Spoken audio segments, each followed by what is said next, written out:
V takomto prípade určite nevykonávajte cvik McKenzieho záklon. Záklon je veľmi efektívny cvik pri poškodených platničkách a pri problémoch s driekovou chrbticou. Je však dôležité vedieť, kedy ho vykonávať a kedy ho nevykonávať. Pri vykonávaní záklonu môžete pociťovať tlak a nepríjemné napätie v driekovej chrbtici. Taktiež môže byť pre vás tento cvik nepríjemný a neprirodzený a môžete sa tu dostať len do polovičného rozsahu pohybu a ďalej vás to už nepustí. Je to v poriadku. Je to kvôli tomu, že vo vašej chrbtici sa s najväčšou pravdepodobnosťou vytvorili blokády a preto je tento cvik pre vás na začiatku nekomfort. To však nie je dôvod na to, aby ste ho nevykonávali. Keď pri záklone cítite tlak a nepríjemné napätie v driekovej chrbtici, vykonávajte počet opakovaní aj napriek týmto pocitom.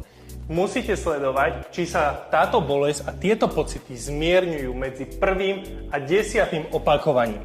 Pokiaľ sa bolesť zmierňuje a váš rozsah pohybu sa zväčšuje, ste na skvelej ceste a tento cvik bude pre vás vhodný a veľmi vám pomôže. Pokiaľ sa však bolesť po vykonaní záklonu zhorší a teraz cítite väčšiu bolesť vyžarujúcu do nohy, cítite väčšiu bolesť pri pohyboch a pri chôdzi, tak jedine v tomto prípade záklon nemusí byť pre vás vhodný. Je však dôležité rozlišovať, či cítite nepríjemný tlak, diskomfort počas cvičenia, alebo či cítite zhoršenie vášho celkového stavu až po odcvičení cviku. Vo väčšine prípadov sa stane to, že aj pokiaľ cítite pri cvičení nepríjemný tlak, napätie a diskomfort, tak po odcvičení budete cítiť zlepšenie. Napíšte do komentára, ako sa cítite po záklone. Pokiaľ pociťujete zlepšenie po odcvičení cviku, vykonávajte ho 3-krát denne, 2 týždne v kuse a potom napíšte znovu do komentára. Neskôr sa mi poďakujete. A pre viac takýchto tipov sledujte tento Rozhybto profil